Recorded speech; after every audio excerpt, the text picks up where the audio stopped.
We have the Big Ten basketball expectations in 2023 to 2024. We're going to start with some IU talk, and then we'll get into some Big Ten talk. So just super open-ended question here. What are fair, that's the key word here, what are fair expectations this season for Indiana? Now, open-ended talk, I might give an open-ended answer because there seems to be three different possible expectations for this Indiana squad, as we know absolutely nothing about how these guys play together. Yep. Trace Jackson Davis, he was such a presence that he dictated the style of play. Everything went through him, which rightfully so, right? Because he was such a freaking monster that last year. For sure. And just a lot of questions on how this team's going to look. It's Woody's, I would call this his first year with his guys. Mm-hmm. And with him coming on to the program, wanting to play a more faster style, a more pro style, which just has all of Indiana fans just drooling. That being said, in the Big Ten, it tends to be whoever you're visiting, you're going to play their style, and then they're probably going to beat you with experience in that style. So, we don't really know what to expect at this point. There's because this might be the most talented roster Indiana's had, but we don't know that yet. We don't know how it works together. Right. I was thinking back to the Tom Crean days and how much talent he had on some of those teams. And even this one, it seems like you said, you don't know, but it seems more promising than even some of the best teams he had. Am I wrong? If it's 100%, this, you guys can call this hyperbole. We are making a national title run if all right, we can hit on 100% of the potential. This squad has, now that counts as Kalel Ware finding a motor. Yes. Which is the biggest question.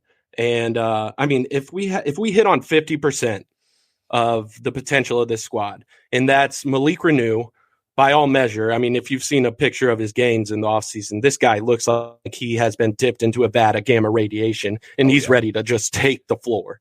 Yep. And with his footwork from last season, his footwork was impeccable. The only problem with him is can he use that size to, bully back in the Big Ten? And in doing so, can he also cut down the fouls? Because 6.8 per 40 was far too many for last season. And especially because at this point, with Trace gone, with Jalen gone, he is the returning face of this program. I would say X and Trey are captains this year, but X was out all last season, and Trey Galloway, people just like to call him the glue guy, call him the program guy in the roster. But Trey Galloway is one of my favorite players to watch in the Big Ten. And I know that's a hot take, because obviously there are so many more stars, right? There's AJ Hogarth, there's, Zachy. There's so many more stars in the Big Ten. He's not a star, but just, man, you do not get the guys who go to a school because they love the school and they're going to, drop every single ounce of who they are into that team. The last guy I can remember, and I don't think Trey Galloway's on this guy's level yet, but the last guy that I can remember that was like that was in the Big Ten, was Aaron Kraft at Ohio State. The dude just, every single drop of sweat he had that game dripped onto that floor. Yeah. And I feel like that's Trey Galloway. Am I wrong? And no, see, that's what he brought the first year, and that's about all he brought. But this guy has added a dimension to his game each offseason. Just 2 seasons ago, he was the worst 3-point shooter on the team at 27%, I believe. And then this last season, he was the Big Ten leading 3-point converter. I think it was 48%.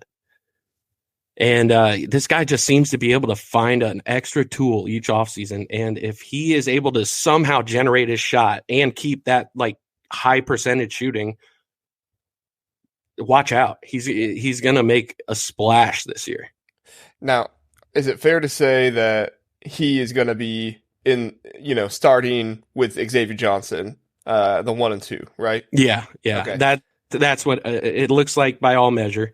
So we're looking at Xavier Johnson, Backcourt is the problem. Backcourt is the problem right now. It looks a little light. That was going to be my question, because you have the freshman Mbako that's coming in. Obviously, probably going to be the 3 or the 4. I would anticipate probably the 3, because Malik Renew will probably be the 4, correct? See, that's even in question right now. We don't know any of this, because Mbako came here because he wants to play the 3. Gotcha. And he'll get every opportunity to do so. Yeah. The only problem is the potential speed that smaller 3s in the Big Ten would have, because he's the size of an NBA 3 all the way. But I mean, this kid's athleticism, his size, its strength is not going to be this freshman's issue. Gotcha. And as for the backcourt, it really is. We need to stay healthy. We need to stay healthy, and we have to hope that Gabe Cupps can come in and subsidize. As well as we'll get into the freshman in a bit, but Gabe Cupps absolutely needs to be a piece of this squad. For sure. Now, I wanted to touch on one other person before we talked about the Big Ten as a whole, and it's probably one of the most intriguing, if not the most intriguing players. He's a transfer, and if you don't know who he is because he didn't play much last year, I get it, but Kel'el Ware from Oregon, correct? He obviously did not have the motor that was needed at Oregon, but he was a former 5-star, had a lot of talent coming in. Do you think Woody is the kind of coach who can really, bring him in and really drive him to take that next step to the player he needs to be?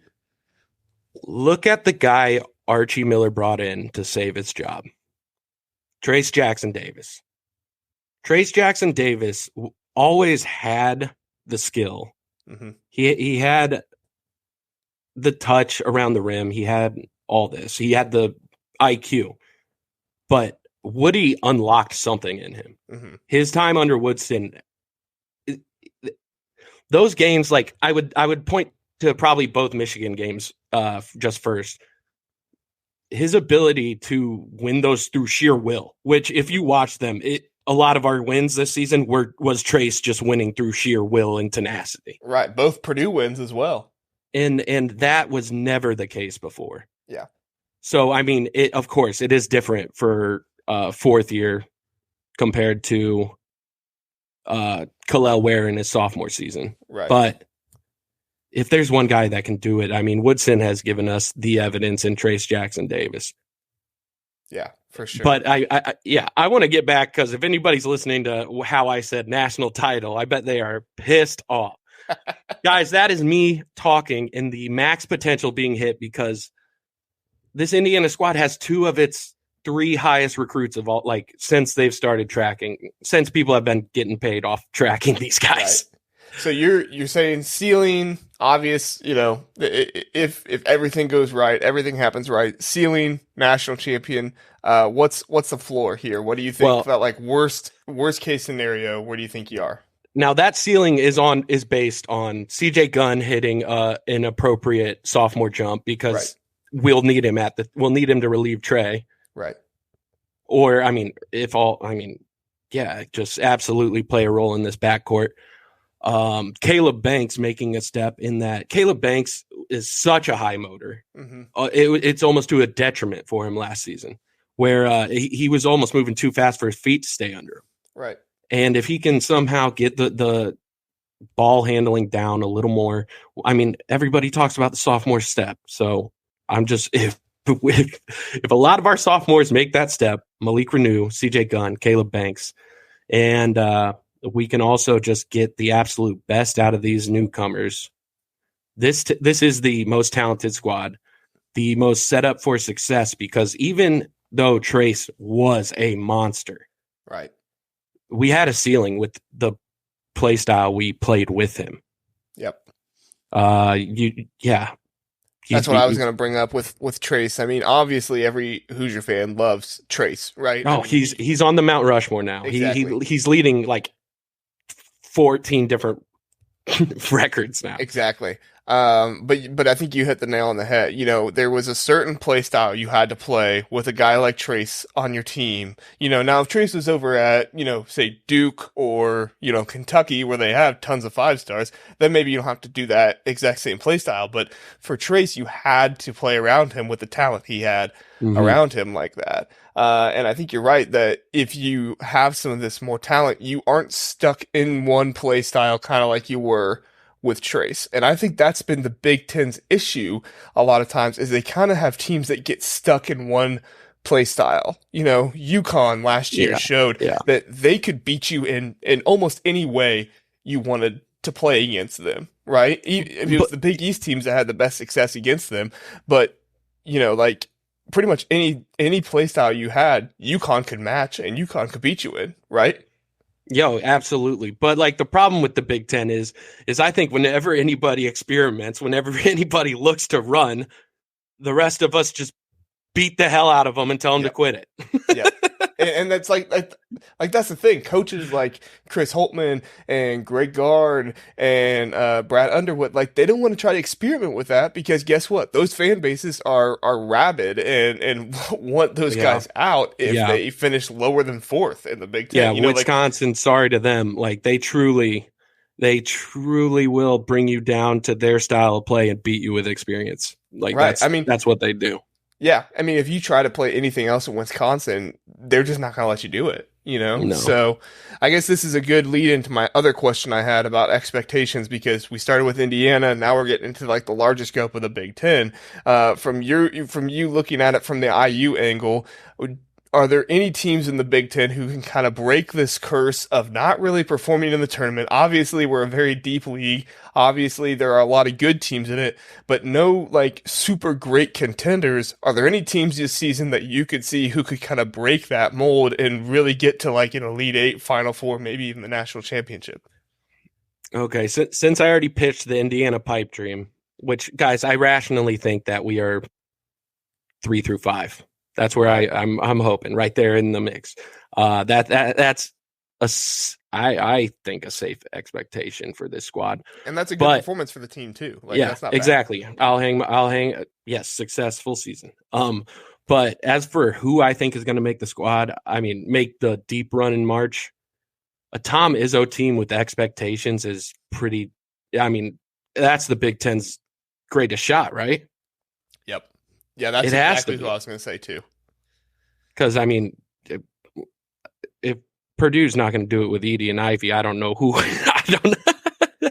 Well, and it's hard because I don't want to just spend the whole time crapping on Purdue. And Purdue fans, you guys, Edie is a monster. Okay, yes.